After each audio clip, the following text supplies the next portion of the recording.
ছিল। কি হয়েছিল? কিছুই হয়নি। হ্যাঁ। মদের টাকা চাইলাম, দিলাম। মদের টাকা চেয়েছিল? মদের টাকা দিলাম, খেয়ে আসলো। হুম তারপরে ঘরে ঢুকলো শোয়ার জন্য। আমি শুয়েছে বলে চুপ করে আছি, এইটুকুনি জানি। হুম। মদের টাকা টাকা কি প্রায়শই চাইতো? দিতেন টাকা আপনি?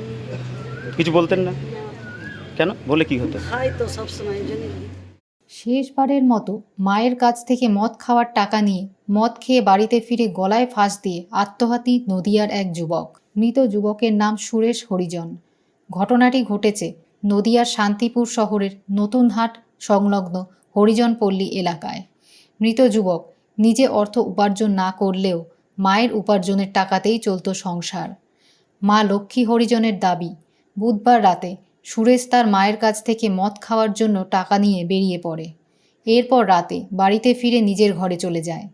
সকালবেলা ঘুম থেকে উঠেই দেখেন ছেলে ঘরের ভিতরে ঝুলন্ত অবস্থায় রয়েছে। খবর দেওয়া হয় পুলিশকে। ঘটনাস্থলে পুলিশ গিয়ে ঝুলন্ত দেহ উদ্ধার করে নিয়ে যায় হাসপাতালে, যদিও চিকিৎসকেরা মৃত বলে ঘোষণা করে। বৃহস্পতিবার মৃতদেহটি ময়নাতদন্তের জন্য রানাঘাট পুলিশ মর্গে পাঠায় শান্তিপুর থানার পুলিশ। একটাই ছিল। কি হয়েছিল? কিছুই হয়নি। হ্যাঁ। মদের টাকা চাইলাম, দিলাম। মদের টাকা চেয়েছিল? মদের টাকা দিলাম, খেয়ে আসলো। হুম তারপরে ঘরে ঢুকলো শোয়ার জন্য। আমি শুয়েছে বলে চুপ করে আছি, এইটুকুনি জানি। হুম। মদের টাকা টাকা কি প্রায়শই চাইতো? দিতেন টাকা আপনি? কিছু বলতেন না কেন? বলে কি হতো? খাই তো সবসময়, এই জন্যই দিই। মানে মদের টাকা চেয়েছিল কবে? রাত্রে, আচ্ছা, তারপর কখন ফিরেছিল বাড়িতে? রাত 9টায়। আচ্ছা, আর কখন পড়ে নজরে পড়েছে আপনার?